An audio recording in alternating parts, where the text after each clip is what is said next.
I welcome each one of you, my fellow pilgrims, to heaven for our weekly Bible study in Telugu language, one of the South Indian language.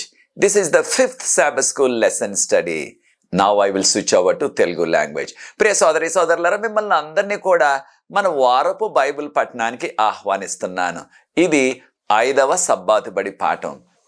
దేవుని యొక్క మహాకృపను బట్టి ఈ నూతన సంవత్సరంలో 2వ నెలలో అడుగుపెట్టే ధన్యత ప్రభు మనకిస్తున్నారు. దేవునికే స్తోత్రాలు చెల్లిస్తున్నాం. మనకి ఇవ్వబడిన ఇంగ్లీష్ పాఠం యొక్క పాఠ్యాంశం ఏంటంటే the wrath of divine love. The wrath of divine love. దీనిని మన భాషలో నేను దేవుని ప్రేమతో కలిగే కోపము, దేవుని ప్రేమతో కలిగే కోపము, ఇంగ్లీష్లో the wrath of divine love అన్నారు. The wrath of divine love. మనకి ఇవ్వబడిన మూలవాక్యం, కంఠత వాక్యం కీర్తన 78:38 వచనం. 78వ కీర్తన 38వ వచనం. ఎవరైనా సరే ఇక్కడ ఉన్న మన యవన బిడ్డలు చదివి వినిపించవలసిందిగా కోరుతున్నాను. కీర్తనలు 78వ అధ్యాయము 38వ వచనం. అయితే ఆయన వాత్సల్య సంపూర్ణుడై వారి నశింపజేయక వారి దోషమును పరిహరించువాడు. తాను ఉగ్రతను ఏమాత్రము రేపుకొనక పలుమార్లు కోపమును అణుచుకొనివాడు. థ్యాంక్ యూ బాబు. చదివిన యవనస్తుడు శామ్. ఇక్కడ మనకి ఫస్ట్ ఇయర్ డిగ్రీ చదువుతున్నారు బైబిల్ గ్రంథంలో. ఈ యొక్క యవన బిడ్డ పాస్టర్ దుగ్గి మోజెస్ గారి యొక్క 2వ కుమారుడు. వీరి కొరకు, వీరి తండ్రి గారు చేస్తున్న పరిచర్య కొరకు మీరు ప్రార్థించండి. Thank you Sam. ప్రియ సోదరి సోదరులారా, మనకి దేవుడు ఆయన ప్రేమ గలవాడు. బైబిల్ గ్రంథం చెప్తుంది ఆ విషయాన్ని. మొదటి యోహాను పత్రిక 4వ అధ్యాయం 8వ వచనం. దేవుడు ప్రేమ గలవాడు, ప్రేమతో పాటు ఆయన న్యాయవంతుడు. కనుక ఎవరైనా ఎప్పుడైనా ఆ త్రోవను, దేవుని యొక్క ఆజ్ఞలను మీరినట్లయితే, దేవునికి విరుద్ధంగా మనం జీవించినట్లయితే దేవునికి కోపం కూడా వస్తుంది. కారణం ఆయన న్యాయాన్ని తీర్చాలా. ప్రేమతో పాటు న్యాయాన్ని కూడా ఆయనే మెయింటైన్ చేయాలన్నమాట. ఆయనే దాన్ని నిర్వర్తించాలి. కనుక ఆయన ప్రేమిస్తారు. మనము ఆయన మార్గంలోంచి, రక్షణ మార్గంలోంచి తొలగిపోతున్నట్లయితే, ఆయనకు విరుద్ధమైన కార్యాలు చేస్తున్నట్లయితే తప్పకుండా శిక్షను కూడా పంపిస్తారు. అయితే ప్రియ సోదరి సోదరులారా, ఈ యొక్క వారం పాఠంలో ఈ విషయాలు మనం నేర్చుకోబోతున్నాం. దేవుడు ఆయన ఎంతో దయగలవాడు. దీన్ని మనం ఇంగ్లీష్లో కంపాషన్ అంటున్నాం. ఆయన ఎంతో కృపగా చూపే దేవుడు. కనుక ఆయన చూపిస్తున్న దయ, ఆ కృప, ఆయన చూపిస్తున్న ఆ వాత్సల్యాన్ని మనము అర్థం చేసుకోవాలి. పాత నిబంధన గ్రంథంలో మనం గమనించినట్లయితే ఒక విషయం, ముఖ్యంగా న్యాయాధిపతుల గ్రంథాన్ని సమయం ఉన్నప్పుడు చదివి చూడండి. అనేక మార్లు దేవుడు వారికి శిక్ష పంపించి ఆ అన్యజనులను వారికి శిక్ష వేయటానికి తీసుకొచ్చారు. ఉదాహరణకు ఫిలిస్తీయులు, అమలకీయులు, మిద్యానీయులు మున్నగువారు. వారు కొంతకాలం ఆ యొక్క దాసత్వంలో, బానిసత్వంలో మ్రగ్గిపోయిన తర్వాత, అనేక కష్టాలు ఆ అన్యజనులు వీరికి తెచ్చిపెట్టిన తర్వాత, వీరు మరలా దేవుని సన్నిధిలో దుఃఖించినప్పుడు మరలా దేవుడు ఒక న్యాయాధిపతిని పంపించి ఆ న్యాయాధిపతి ద్వారా వారికి ఉన్న ఆ సమస్యను తొలగించి వారికి విడుదల ఇచ్చేవారు. వారి యొక్క శత్రువుల మీద నుంచి వారి శత్రువులు ఓడిపోయేవారు. వీరు మరలా క్షేమంగా ఉండేవారు. మళ్ళీ కొంతకాలం అయిన తర్వాత మరలా యథాస్థితే. మనం అంటాం కదా, మన భాషలో కుక్క తోక వంకరే అంటాం. అంటే దాన్ని ఎంత మనం నిలువుగా చేయాలన్నప్పటికీ మళ్ళా వంగిపోతుంది. అదే పరిస్థితి ఇశ్రాయేలీలు కూడా తరచుగా కనిపిస్తుంది మనకి. దేవుడు వారిని రక్షించి విడుదలిచ్చి ఒక న్యాయాధిపతిని పంపించి, ఉదాహరణకు సంసోను, లేకపోయినట్లయితే యెఫ్తా, ఇలాగా అనేక మందిని దేవుడు న్యాయాధిపతులుగా పంపించారు. అలాగే గిద్యోను. వారు ఉన్నంతకాలం బాగానే ఉన్నారు. ఆ న్యాయాధిపతికి మరణించిన తర్వాత, అనగా కొన్ని సంవత్సరాల తర్వాత, ఒక 40-50 సంవత్సరాలు అనుకోండి, ఒక 60 సంవత్సరాలు అనుకోండి, దాని తర్వాత మరలా ఆ పాత జీవితంలోకి, పాప జీవితంలోకి, దేవునికి విరుద్ధమైన కార్యాలు చేసేవారు మరలా దేవుడు కోపగించి ఆ కోపాన్ని వారిపై చూపించి మరలా కొంతకాలం వారిని మరొక దాసత్వానికి, అనగా మరలా ఒక అన్యజనులు తీసుకొచ్చి వీరి మీద వారు పెత్తనం చెలాయించి వీరు అనేక కష్టాలు పెట్టేవారు. మరలా దేవుని తట్టుకు ఎప్పుడైతే తిరిగారో, ఎప్పుడైతే మరలా దేవుని దృష్టిలో వారు దేవునికి దగ్గరగా వచ్చి దేవుని సన్నిధిలో దుఃఖిస్తూ పశ్చాత్తాపడ్డారో మరలా దేవుడు ప్రేమ చూపించేవారు. ఈ రీతిగా దేవుడు ప్రేమిస్తారు. ఒకవేళ ఆయన మార్గంలో నుంచి మనం తొలగిపోయినట్లయితే మనల్ని మరలా ఆయన మార్గంలోనికి నడిపించటానికి ఆయన చిన్న శిక్షను కూడా పంపిస్తారు. కనుకనే ఇది ప్రేమతో కూడిన ఆ కోపము. చాలామంది అనుకునేది ఏంటంటే పాత నిబంధన కాలంలో ఆయన తండ్రి అయిన దేవుడు, ఆయన చాలా కోపదారి, చాలా కోపం వెంటనే చూపించేసేవారు. క్రొత్త నిబంధనలో దేవుడు కుమారుడైన దేవుడు, ఆయన ఎంతో ప్రేమ చూపించే దేవుడు, ఆయన ప్రాణాన్ని కూడా మన కొరకు పెట్టేశాడు అని ఊహిస్తున్నారు. అది సరికాదు. పాత నిబంధనలో చెప్పబడిన దేవుడు యెహోవా, క్రొత్త నిబంధనలో చెప్పబడిన యేసుక్రీస్తు ఇద్దరు ఒక్కరే. ఎలాగా అనగా యెహోవా అంటే దేవుడు, ఇంగ్లీష్లో లార్డ్ అంటున్నాం, అక హిబ్రూ భాషలో యాహ్వే అన్నారు. ఉదాహరణకు 23వ దావీదు కీర్తన గమనించండి. యెహోవా నా కాపరి, నాకు లేమి కలగదు. ఆయన తండ్రా కుమారుడా? చాలామంది యెహోవా అనేటప్పటికీ కుమారుడు కాదు తండ్రే అనుకుంటున్నారు. యెహోవా అంటే తండ్రి అని చాలామంది అపోహపడుతున్నారు. అది సరికాదు. కాను యెహోవా నా కాపరి, నాకు లేమి కలగదు. పచ్చగా గల చోట్ల ఆయన నన్ను పరుండు చేస్తున్నారు. ఆ కీర్తన అంతా మనలో చాలా మందికి కంఠస్థ వచ్చేసింది. అయితే ఒక విషయాన్ని కూడా మనం గుర్తించాలా. అదేమిటంటే క్రొత్త నిబంధనలో యోహాను సువార్త 10వ అధ్యాయం 10-11 వచనాల్లో నేను మీ కొరకు మంచి కాపరిని, నేను మీకు మంచి కాపరిని, మంచి కాపరి తన గొర్రెల కొరకు తన ప్రాణాన్ని అర్పిస్తాడు అని చెప్పారు ప్రభువారు. ఎవరు మన కొరకు ప్రాణాన్ని అర్పించారు? ఆ మంచి గొర్రెల కాపరి ఆయన యేసు ప్రభువారు. 23వ దావీదు కీర్తనలో యెహోవా నా కాపరి అన్నారు. యోహాను సువార్త 10వ అధ్యాయం 10-11 వచనాల్లో నేను మీ మంచి గొర్రెల కాపరిని. కనుక ఆ గొర్రెల కాపరి 23వ దావీదు కీర్తనలో చెప్పబడిన, పాత నిబంధనలో చెప్పబడిన ఆ యెహోవా ఎవరో కాదు, ఆయనే యేసుక్రీస్తు, ఆయనే కుమారుడు అంటున్నాం మనం. కనుక ఇద్దరు కూడా ఒకరే. కనుక పాత నిబంధనలో ఉన్న దేవుడు కోపదారి, క్రొత్త నిబంధనలో ఉన్న దేవుడు ప్రేమ స్వరూపి అనుకోవటం సరికాదు మనకి. ఎప్పుడైతే ప్రజలు దేవుని యొక్క మాటలు వినకుండా ఆయన యొక్క ప్రవక్తలైన ఆయన సేవకులను పంపించి అనేక మార్లు చెప్పించినప్పటికీ ఇది మీకు తగదు, ఇలా చేయొద్దు, ఈ విగ్రహాలు మీరు పూజించొద్దు, లేకపోయినట్లయితే ఫలానా విషయాన్ని మీరు చేయకూడదు అని వారికి బోధించినప్పటికీ వారు దాన్ని పట్టించుకోలేదు. కనుకనే దేవుడు వారికి శిక్ష పంపించారు.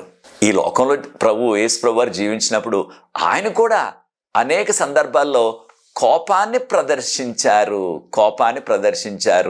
కనుక ఈ విషయాలు మనం నేర్చుకోబోతున్నాం. దేవుడు చూపించే కోపము అది పరిశుద్ధతతో నిండిన కోపము, పగ తీర్చుకోవాలనే కోపం కాదు సుమా. మానవులుగా మనం చూపించే కోపము, ఆ కోపం మనల్ని పగ తీర్చుకోవటానికి నడిపిస్తుంది.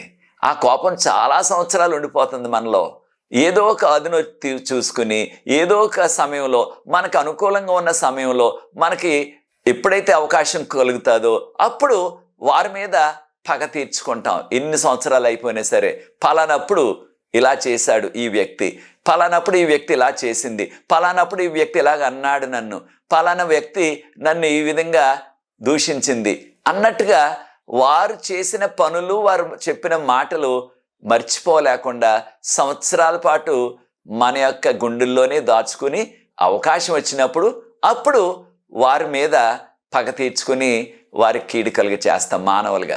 దేవుడు ఆ రీతిగా ఆయన యొక్క కోపాన్ని తరతరాలుగా గుర్తుంచుకోవటం లేదు. ఆ సందర్భంలో వారు తప్పు చేసినట్లయితే, దేవునికి వ్యతిరేకంగా వెళ్ళిపోతున్నట్లయితే, ఆయన చెప్పినప్పటికీ ఆయన మాట వినకుండా వెళ్ళిపోతున్నట్లయితే ఒక శిక్షను వేసి ఆ శిక్ష ద్వారా మరలా ఆయన వారిని తన తట్టుకు తిప్పుకోవటానికి ఈ యొక్క కోపాన్ని ప్రదర్శించేవారనమాట. మరొక విషయాన్ని కూడా మనం జ్ఞాపకం చేసుకోవాలా. అదేంటంటే దేవుడు చూపించే కోపము అది ప్రేమతో నిండిన కోపము. కారణం మనం నశించిపోవటం ఆయనకి ఇష్టం లేదు. కనుక మనం నశించిపోకుండా రక్షించబడాలనే ఆ ప్రేమ గల ఉద్దేశంతో ఆయన మన మీద ఆ కోపాన్ని చూపిస్తూ ఉంటారు. మరొక విషయాన్ని కూడా మనం గుర్తించాలా. మనం ఎప్పుడైనా సరే పొరపాటు చేసినట్లయితే దేవుడు చాలా చింతిస్తారు, చాలా నొచ్చుకుంటారు ఆయన హృదయంలో. మనందరికీ తెలిసిన రీతిగా నోవాహు కాలంలో వారు దేవునికి విరుద్ధంగా వారు పనులు చేసి వారి యొక్క తలంపులన్నీ, వారు చేసే పనులన్నీ కూడా దుష్టత్వంతో నిండిపోయాయి. వారి హృదయం అంతా కూడా ఆ దుష్ట ఆలోచనతోనే నిండిపోయింది. కనుక దేవుడు వారిని సృష్టించినందుకు, వారిని చేసినందుకు ఎంతో చింతించానని ప్రభు చెప్తున్నారు. ఈ విషయాన్ని మనం ఆదికాండం 6వ అధ్యాయం 4-5 వచనాల్లో చదువుతున్నాం. దేవుడు చింతిస్తున్నారు. కారణం, నేను కలుగు చేసిన, నేను సృష్టించి, నేను పోషించి, నేను ఆదుకుంటున్న నా ప్రజలు నాకు విరుద్ధంగా జీవిస్తున్నారు. నేను చెప్పినట్లుగా చేయట్లేదు. కారణం, గత పాఠాల్లో మనం నేర్చుకున్నాం. దేవునికి మనకు మధ్యన ఉన్న సంబంధం ఏంటి? ఆయన తండ్రి, మనం ఆయన యొక్క కుమారులము, కుమార్తెలము. కనుక తండ్రిగా మనం మంచిగా ఉండాలా, అభివృద్ధి చెందాలా, ఉన్నత స్థితిలో ఉండాలన్నదే ఏ తండ్రి అయినా కోరుకుంటారు. ముఖ్యంగా ప్రేమగల తండ్రి. దేవుడు ప్రేమగల తండ్రి. మనము ఆ ఉన్నతమైన స్థితిలోకి వెళ్లకుండా అధోగతికి మనం పాలైపోతున్నట్లయితే, మనం మార్గం తప్పిపోయి ఆయన యొక్క విధి విధానాలు మనం పాటించకుండా మన ఇష్టానుసారంగా జీవిస్తూ ఆ సాతాను మార్గంలో వెళ్ళిపోతున్నట్లయితే దేవుడు చాలా చింతిస్తారు. అదే ప్రభు చేశారు. నోవాహు కాలంలో మనుషుల్ని సృష్టించినందుకు ఆయన ఎంతో మనసులో నొచ్చుకున్నారని చెప్పబడ్డది. ఈ ఆధ్యాత్మిక సత్యాన్ని మనం కూడా నేర్చుకోవాలా. ప్రియ సోదరి సోదరులారా, మనల్ని సృష్టించినందుకు, మనల్ని పోషిస్తున్నందుకు, మనల్ని ఆయన విమోచించినందుకు ఆయన చింతిస్తున్నారా, సంతోషిస్తున్నారా? దేవునికి దుఃఖం కలిగే పనులు చేస్తున్నామా, లేకపోయినట్లయితే దేవునికి సంతోషం కలిగే పనులు మనం చేస్తున్నామా? ఈ విషయాన్ని మనం గుర్తించాలా. హెబ్రీయులకు రాసిన పత్రిక 1వ అధ్యాయం 9వ వచనంలో ఆయన పాపులను ప్రేమిస్తారు, పాపాన్ని ద్వేషిస్తారు. అనేక సందర్భాల్లో ఇశ్రాయేలీలు, ఆ పాత నిబంధనలో జీవించిన వారినే యూదులు అని కూడా అంటున్నాం మనం, అనేక మార్లు ఆయన దేవుని కోపాన్ని రేపారు. దేవుని కోపాన్ని రేపారు. కనుక దాన్ని బట్టి ప్రభు ఎంతో ఆయన మనసులో చింతించారని మనకి చెప్పబడ్డది అనేక మార్లు. అయినప్పటికీ వారిని ఆయన పూర్తిగా నాశనం చేయలేదు. ఉదాహరణకు ఆ యొక్క ఇశ్రాయేలీలు రాజు, వారినే యూదుల రాజు అంటున్నాం, ఆహాజు తన యొక్క సొంత కుమారుణ్ణి ఆ యొక్క మోలేక్ అనే ఆ యొక్క దేవతకు ఆయన బలి అర్పణ, దహన బలి ఇచ్చేశాడు. ఏకంగా బ్రతుకున్న కొడుకునే బలి అర్పణ చేసేసి కాల్ చేశాడు. ఏకంగా ఎవరు చేస్తారు అలాంటి పనులు? దేవుడు ఎప్పుడు కూడా నరబలి కోరుకోలేదు, ఎక్కడ కూడా. అయితే ఇవి సాతాను ప్రేరేపించిన కార్యాలు. ఆయన రాజయ్యుండి కూడా, యూదుల రాజయ్యుండి కూడా అందరికీ కూడా ఆదర్శంగా ఉండాలి, మార్గదర్శిగా ఉండాలి. ఆయనే అలాంటి పెద్ద పొరపాటు చేసేశాడు. సొంత కుమారుడిని అగ్నిలో ఆయన్ని సంహరించేసి అగ్నిలో కాల్చేశాడు. దీన్ని దహన బలి అంటున్నాం మనం. చూచారా? ఈ విషయాలు మనం 2వ రాజులు 16వ అధ్యాయం 3వ వచనంలో చదువుతున్నాం. అలాంటి కార్యాలు ఎవరు చేసినప్పటికీ దేవుడు ఎంతో చింతిస్తారు, ఎంతో బాధపడతారు, మనసులో గ్రీఫ్ అంటున్నాం. కనుక ప్రియ సోదరి సోదరులారా, మనం కూడా దేవునికి దుఃఖం తెచ్చే పనులు చేస్తున్నామా? అనేక సందర్భాల్లో ఈ యూదులు, ఇశ్రాయేలీలు, పాత నిబంధనలు మనం అనేక మారు చదువుతున్నాం. వారు దేవునికి వ్యతిరేకంగా తిరుగుబాటు చేశారు. వారు దేవుడు చెప్పిన విషయాలు చేయకుండా ఆయన వద్దన్న విషయాలే చేసేవారు. అప్పుడు దేవుడు వారికి ఒక ఆధ్యాత్మిక పాఠం నేర్పించడానికి, వారిని ఒక సన్మార్గంలో పెట్టడానికి వారికి శిక్ష పంపించేవారు. ఒక అన్యజనులను లేకపోతే ఒక తెగులను రప్పించి వారికి శిక్ష రప్పించి, ఆ శిక్ష వచ్చినప్పుడు మరలా దేవుని తట్టు తిరిగేవారు. మానవులుగా మనకందరికి కూడా ఉన్న ఆ బలహీనత ఏమిటంటే, అన్నీ బాగా జరుగుతున్నట్లయితే దేవుని ఎక్కువగా పట్టించుకోము. కష్టాలు వచ్చినప్పుడు, బాధలు వచ్చినప్పుడు, అనారోగ్యాలు వచ్చినప్పుడు, సవాళ్ళు వచ్చినప్పుడు మనకి, మన కుటుంబాలకి, మన ప్రాంతాలకి, అప్పుడు దేవునికి దగ్గరగా వస్తాం. ఇశ్రాయేలీలు కూడా అదే చేశారు. ఎప్పుడైతే వారికి కష్టం వచ్చేదో, ఎప్పుడైతే శత్రువులు వచ్చి వారిని ముట్టడించి వారికి ఉన్న సమస్తాన్ని దోచుకుని వారిని బందీలుగా చేసేసేవారు, అప్పుడు మరలా దేవుని తట్టు తిరిగి మరలా దేవుని సన్నిధిలో విలపిస్తూ ఉండేవారు. మరలా దేవుడు, మీరు ఎలా చేశారని మిమ్మల్ని విడిచిపెట్టేశాను అనకుండా మరలా ప్రేమను చూపించేవారు. చూచారా? కనుక దేవుడు ఆయన కోపపడి వారికి శిక్ష ఎందుకు పంపారంటే, అనేక సందర్భాల్లో వారు దేవుని మాట పట్టించుకోకుండా, దేవుని మాట వినకుండా వారి ఇష్టానుసారంగా జీవించారు. కనుక అప్పుడు ఆయన కోపం తెచ్చుకుని వారికి శిక్ష పంపించి ఆ శిక్ష ద్వారా మరలా వారిని తన తట్టు తిప్పుకునేవారు. కనుక కోపం ద్వారా ఆయన వారిని సర్వనాశనం చేసేయాలేక ఎప్పుడు వారిని లేకుండా చేసేద్దామని ఎప్పుడు కూడా అనుకోలేదు. ఏదో రీతిగా మరలా వారిని నా తట్టు తిప్పుకోవాలనేది దేవుని యొక్క కోరిక. కనుక ప్రియ సోదరి సోదరులారా, మనం దేవుడు వేసే శిక్షను ఇంగ్లీష్లో రిట్రిబ్యూషన్ అంటున్నారు. రిట్రిబ్యూషన్ అంటే మనం చేసిన దానికి ప్రతిఫలం పొందాల. మనం చేసిన ఆ తప్పిదానికి, ఆ దుర్మార్గతకు మనమే ఒక రోజున ఫలితం అనుభవించాలా. అనగా మనం మంచి చేస్తే మంచి కలుగుతుంది మనకి. మనం చెడ్డ చేసినట్లయితే ఒక దినాన్న ఆ చెడ్డ మరలా దానిని మనం ఎదుర్కొనాలా. మనకు చెడు జరుగుతుంది. ఇతరులకు మనం కీడు చేసినట్లయితే మనకు కూడా ఒక దినాన్ని కీడు కలుగుతుంది. ఒకరిని పడగొట్టాలని మనం ఒక గొయ్యి తవ్వినట్లయితే, ఒక గుంట తవ్వినట్లయితే ఏదో రోజున మనం కూడా దానిలో పడిపోతాం. కనుక దేవుడు తప్పకుండా ఆ దుష్ట కార్యాలు చేసేవారిని ఆయన విడిచిపెట్టరు. ఖచ్చితంగా శిక్షిస్తారు, ఖచ్చితంగా శిక్ష వేస్తారు. ఈ లోకంలో అనుకోండి, వారికి పలుకుబడి ఉంది, వారికి డబ్బు ఉంది, వారికి రాజకీయ అండదండలు ఉన్నాయి. కనుక వారు ఎన్ని దారుణాలు చేసినప్పటికీ ఈ లోకంలో వారిని ఎవరు కూడా పట్టుకుని శిక్షించలేకపోతున్నారు. న్యాయస్థానాలు కూడా వారిని పట్టించుకోవటం లేదు. న్యాయస్థానాల్లో కూడా వెళ్ళినప్పటికీ, ఎవరైనా కేసు పెట్టినప్పటికీ వారు శిక్ష పడకుండా తప్పించుకునే అనేక మార్గాలు వారికి తెలుసు. వారికి ఉన్న పలుకుబడిని బట్టి, డబ్బును బట్టి, ఆ ఆ రాజకీయ అండదండలను బట్టి. కానీ దేవుడు వేసే శిక్ష ఈ లోకంలో మనం ఈ యొక్క న్యాయస్థానాల నుంచి మనం చేసిన ఆ దుష్ట కార్యాలకి శిక్ష పడకుండా తప్పించుకోవచ్చు. కానీ మనం చేసే ప్రతి దుష్ట కార్యానికి ఒక దినాన దేవుడు వేసే శిక్షను ఎవ్వరూ తప్పించుకోలేరు. వారు రాజులైనా, రైతులైనా, ధనికులైనా, ఎంత పేదలైనప్పటికీ వారు చేసే ప్రతి అక్రమానికి ఒక దినాన వారు ఖచ్చితంగా ఫలితం పొందుతారు.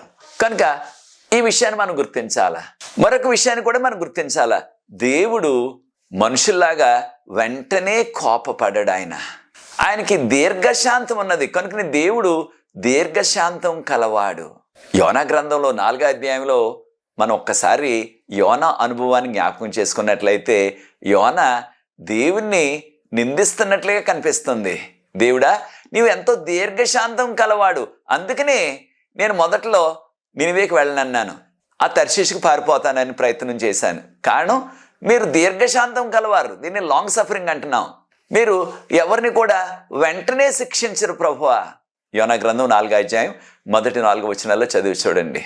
యోనా అన్నాడు, దేవుడా, మీరు కనికరం చూపే దేవుడు. దుర్మార్గుల వేడలు కూడా కనికరం చూపుతారు. మీరు వెంటనే శిక్ష వేయరు ఎవరికైనా సరే, అన్యులకైనా సరే. కనుక దేవుడని ఎంతో కృపగలవాడు, కనికరం గలవాడు. వెంటనే మీరు కోపపడరు.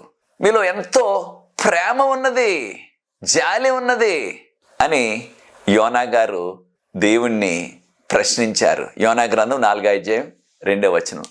నిజమే, మనకు కూడా చాలాసార్లు ఈ యొక్క ఆలోచన వస్తుంది.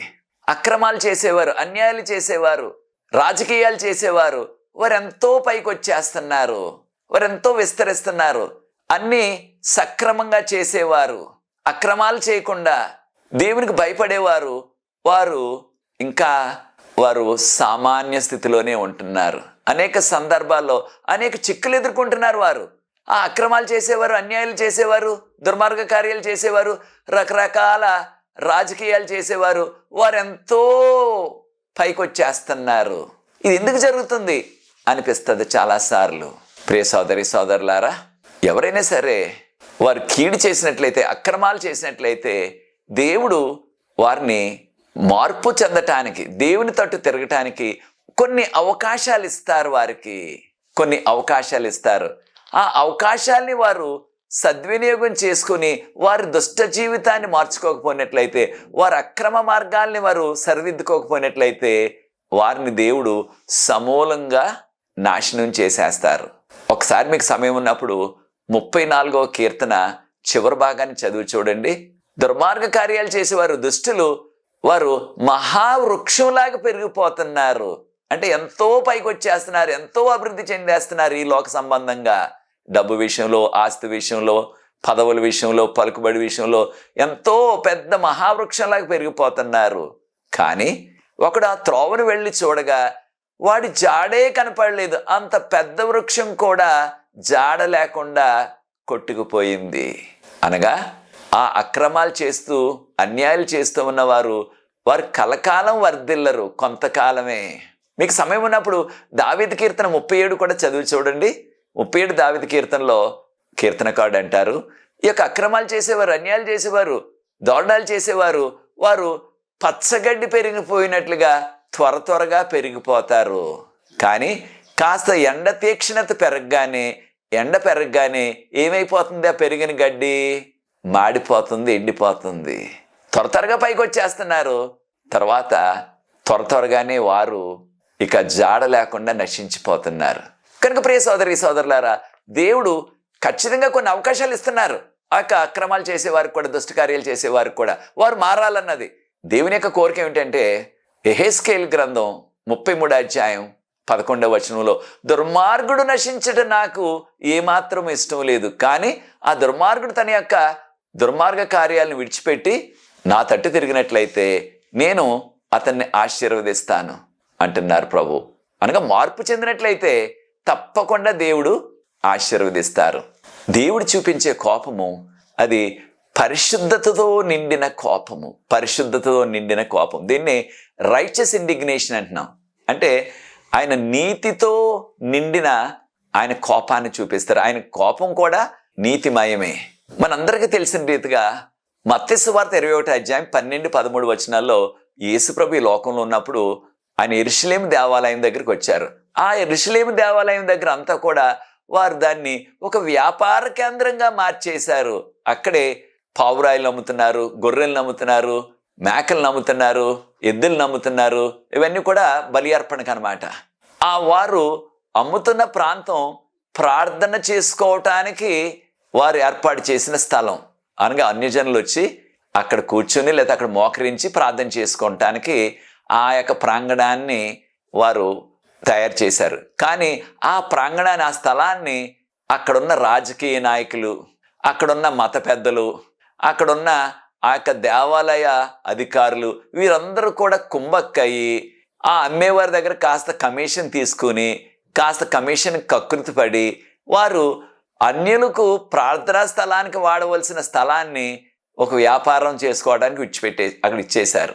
యేసుప్రభు వారు దాన్ని చూసి చాలా కోపం తెచ్చుకున్నారు. ఆయన ఒక కొరడా పట్టుకుని వారందరినీ కూడా అక్కడి నుంచి తరిమేశారు. ఆ యొక్క పశువులన్నిటిని, ఆ పక్షులన్నిటిని అక్కడి నుంచి తరిమేశారు. ఎవరిని కొట్టలేదు సుమా. అంటే ఇది దేనితో సంబంధించిన కోపం? దేనితో నిండిన కోపం? ప్రేమతో నిండిన కోపం, ఆ యొక్క పరిశుద్ధతో నిండిన కోపం. కోపంలో ఎవరిని కొట్టలేదు ఆయన.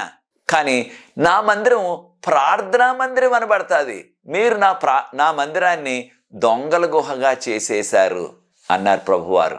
ఈ ఆధ్యాత్మిక సత్యాన్ని కూడా మనం నేర్చుకోవాలా. అనేక సందర్భాల్లో మనం కూడా దేవునికి విరుద్ధమైన కార్యాలు మన సంఘం చుట్టూ మనం చేస్తూ వాటిలో మనం నిమగ్నమై ఉంటున్నాం. అప్పుడు దేవునికి తప్పకుండా కోపం వస్తుంది. కనుక దీన్నే పరిశుద్ధమైన కోపం అనేది చెప్పుకోవాలి మనం. కారణం దాని ద్వారా దేవుడు మనకి ఒక ఆధ్యాత్మిక పాఠం నేర్పి అటువంటి కార్యాలు మనం చేయకూడదు. యేసుప్రభు ఈ లోకంలో జీవించినప్పుడు అనేక మంది తల్లులు తమ చిన్న బిడ్డలను తీసుకొచ్చారు యేసుప్రభు దగ్గరికి దీవించబడాలని.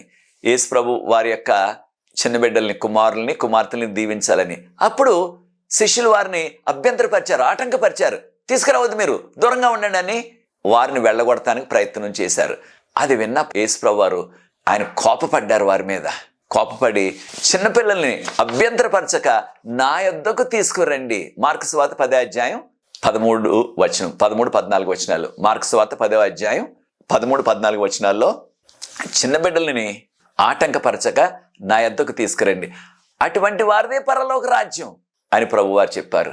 మరొక సందర్భంలో యేసు ప్రభువారు విశ్రాంతి దినాన్న సమాజ మందిరానికి వెళ్తే ఆ సమాజ మందిరంలో ఒక వ్యక్తికి ఊచ చెయ్యి అనమాట. అనగా ఒక చెయ్యి మాత్రం మామూలుగా ఉంది, ఒక చెయ్యి ఏమో ఎండిపోయినట్టు సన్నగా ఉంది. అందరు కూడా చూస్తున్నారు, ఈయన స్వస్థపరుస్తారా లేదా ఇవాళని. కొంతమంది అంటున్నారు ఇది విశ్రాంతి దినం, విశ్రాంతి దినం అలాంటి కార్యాలు చేయకూడదు.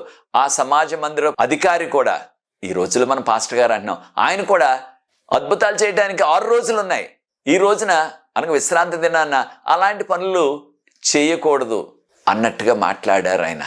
మార్కు సువార్త 3:4 అప్పుడు యేసుప్రభువు వారు అన్నారు, ఈ దినాన విశ్రాంతి దినమాన్న మంచి జరపొచ్చా, మంచి చెయ్యొచ్చా, లేదా చెడ్డ చెయ్యొచ్చా? మంచి చెయ్యొచ్చా అనగానే వారెవరు కూడా మాట్లాడలేకపోయారు. అయితే యేసుప్రభువు వారు ఆ మాటలు అన్నప్పుడు ఆయన మాటల్లోనే కోపం కనిపించింది. ఆ కోపంతో మాట్లాడిన మాటలు అనగా ఈ దినాన్న వారందరూ కూడా ఆ యొక్క వ్యక్తికి స్వస్థత కలుగ చేయొద్దు, స్వస్థత ఆ దినాన్ని చేయకూడదు అన్నట్టుగా మనసులో తలస్తున్నారు. కనుకనే యేసు ప్రభు మాటల్లో కూడా ఆ కోపం కనిపించింది. కొన్ని సందర్భాలు మనం మాట్లాడే మాటల్లో కూడా మనం కోపంతో మాట్లాడుతున్నామా లేకపోతే మామూలుగా మాట్లాడుతున్నామా అన్నది ఆ మాటల్లో తెలిసిపోతుంది. అలాగే యేసు ప్రభు మాటల్లో కోపం కారణం వారి కఠిన హృదయాలు అయిపోయి ఈ వ్యక్తికి స్వస్థత కలగాలని కోరుకోవటం మానేసి ఆయనకి స్వస్థత కలగకూడదు, కారణం అది విశ్రాంతి దినం అన్నట్టుగా వారు అనుకున్నారు. కనుక యేసు ప్రభు కోపపడ్డారు.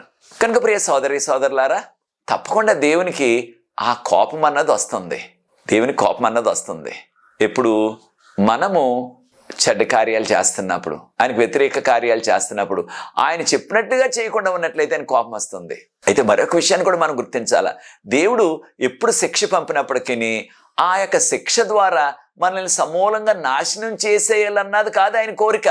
ఆయన వీరికి శిక్ష వేసేయాలని వారికి మనస్ఫూర్తిగా ఆ శిక్షను వారి మీదకు పంపించలేదు ఆయన. అయితే ఆ శిక్ష పంపిస్తున్నారంటే లేకపోతే వారికి ఆ శిక్ష ఎందుకు వేశారంటే ఆ శిక్ష ద్వారా మరలా ఆయన తట్టు తిరుగుతారని, అంతేగాని వారికి ఇక ఎప్పుడు కోలుకోకుండా ఉండేలాగా ఆయన శిక్ష వేయలేదు. కారణం ఎందుకు శిక్ష వేస్తున్నారు?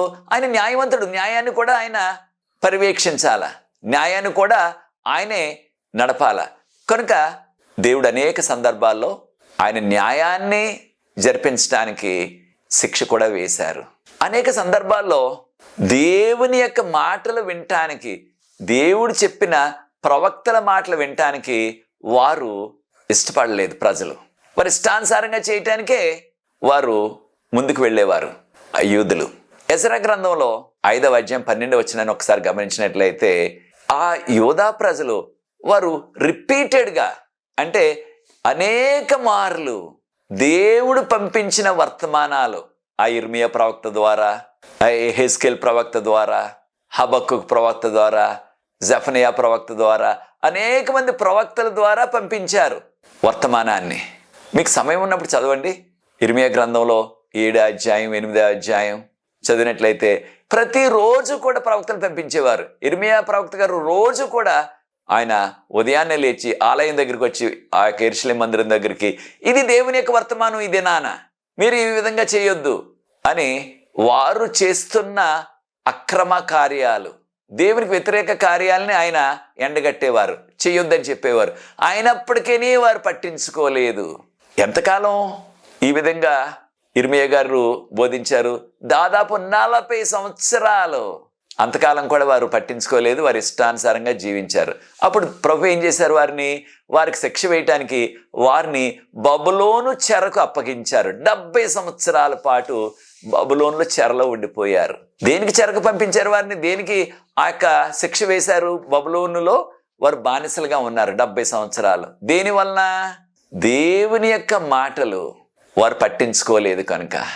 ఆయన ఎన్నిసార్లు చెప్పించినప్పటికీ ప్రవక్తల చేత వారు పెడచెవిని పెట్టేశారు కనుక, వారు దేవుని మాటలు వినలేదు కనుక దేవుడు ఖచ్చితంగా వారికి శిక్ష వేసేశారు. అప్పుడు 70 సంవత్సరాల తర్వాత వారిని ఇక విడిచిపెట్టలేదు, మరలా తీసుకొచ్చారు. చూడండి ఆయన ప్రేమ. శిక్ష వేశారు, మరలా వారిని వెనక్కి తీసుకొచ్చారు, మరలా వారిని ఒక గొప్ప దేశంగా మరలా వారిని ఆయన దీవించారు.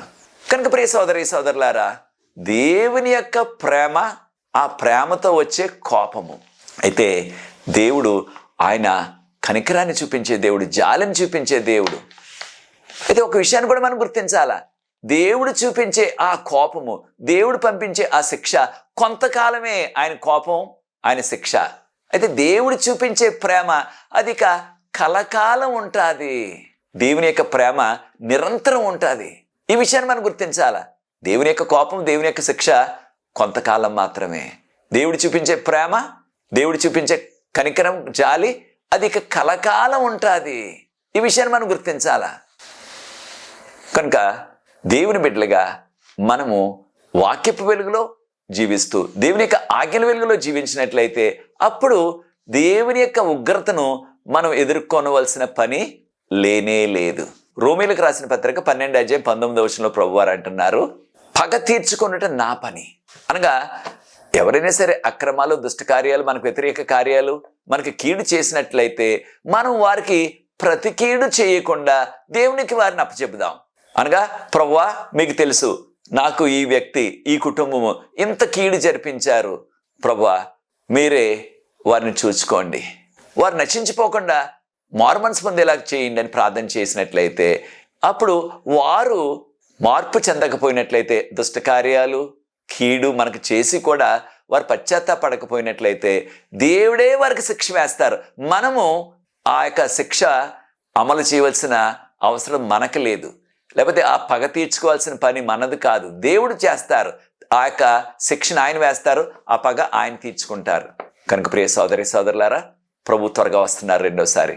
ప్రభు రెండోసారి వచ్చిన తర్వాత ఇక ఈ విధమైన దేవుని యొక్క కోపం అన్నది ఇంకెప్పుడు కూడా చూడం. కారణం రెండవ రాకడ తర్వాత పాపము, పాపంతో వచ్చిన ఆ యొక్క పాప ఫలితాలన్నీ కూడా సమూలంగా ఈ విశ్వం నుంచి తొలగిస్తారు ప్రభువారు. ఇక రెండవ రాకడ తర్వాత ఇక ఎప్పుడు కూడా మనం చూసేది ఆయన ప్రేమ, ఆయన వాత్సల్యం, ఆయన కనికరము, ఆయన జాలి తప్ప ఆయన కోపం ఎలా ఉంటుంది అని కూడా మచ్చుకు చూడటానికి అవకాశం దొరకదనమాట. ఆయన కోపాన్ని ఎప్పుడు కూడా మనం ఇక కలకాలం చూడలేము. ఇక రెండవ రాకడ తర్వాత ఆయన కోపం ఎంతవరకు? రెండవ రాకడ వరకు. రెండవ రాకడ తర్వాత సాతాను అనుచరులందరినీ కూడా అగ్నిగుండంలో వేసి దహించి వేస్తారు. దాని తర్వాత ఇక ఎప్పుడు కూడా ఆ కోపం అనే మాటకి ఇక అర్థం ఉండదన్నమాట. దేవునికి కోపం రాదు, మనకి కోపం రాదు. కనుక అటువంటి లోకం కొరకు, అటువంటి దినం కొరకు మనం అందరం కూడా సిద్ధపడదాం. ఆ దినం వచ్చే వరకు, ఆ రెండవ రాకడ దినం వచ్చే వరకు మనం దేవునికి ఇష్టలుగా జీవిస్తూ, వాక్య వెలుగులో జీవిస్తూ, ఆజ్ఞల వెలుగులో జీవిస్తూ దేవునికి మహిమకరమైన జీవితాలు జీవిద్దాం.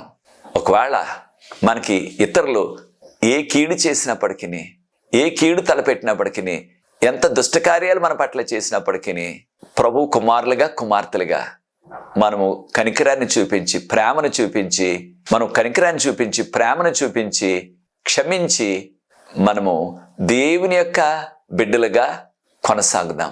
అది నీ నిర్ణయం అయినట్లయితే నాతో ఏకీభవించండి. ప్రార్థించి ఈ 5వ పాఠాన్ని ముగిస్తాను. ప్రార్థన.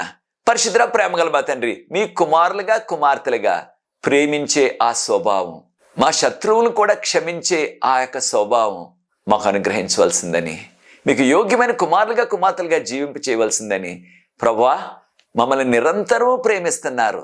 మీ మార్గం నుంచి తప్పిపోయినప్పుడు చిన్న శిక్షను పంపించి దాని ద్వారా మరలా మమ్మల్ని మీ తట్టు తిప్పుకుంటున్నారు. మీకు వందనాలు చెల్లిస్తున్నాం. మీ రక్షణ కార్యంకై వందనాలు చెల్లిస్తున్నాం. ఈ వీడియోని ఎవరైతే వీక్షిస్తున్నారో వారందరూ ప్రత్యేకంగా దీవించండి. నాకు ఇక్కడ సహకరిస్తున్న ఎవరి బిడ్డలను దీవించండి. మీరే మహిమ ఘనత తెచ్చుకోండి. ఈ దీన పరిచర్య కొనసాగించడానికి నీ కృప నాకు అనుగ్రహించవలసిందని, మీ చిత్తమైతే మరలా వచ్చే పాఠంలో 6వ పాఠంలో మేము కలుసుకునే పర్యంతరం మీ కృప, మీ శాంతి, మీ సమాధానము, మీ భద్రత, మీ నడుపుదల మాకు అందరికీ అనుగ్రహించమని ఈ యొక్క నూతన నెలలో ప్రవేశించాం ప్రభు. ఈ నెలంతా కూడా మీ ప్రత్యేకమైన దీవులు మాకు అనుగ్రహించవలసిందని యేసు ప్రభు వారి పరిశుద్ధమైన నామమును బట్టి ప్రార్థిస్తున్నాను తండ్రి. ఆమేన్. ప్రభు మేము ప్రత్యేకంగా దీవించుగాక. God bless you. దేవుని చిత్తం అయితే వచ్చే పాఠంలో మరలా కలుసుకుందాం. అంతవరకు ప్రభు కృప మనందరికీ తోడైండిన గాక. God bless you. నా కొరకు ఈ దీన పరిచర్య కొరకు మీరు ప్రార్థిస్తూ ఉండండి ప్రతిదినం కూడా. Thank you.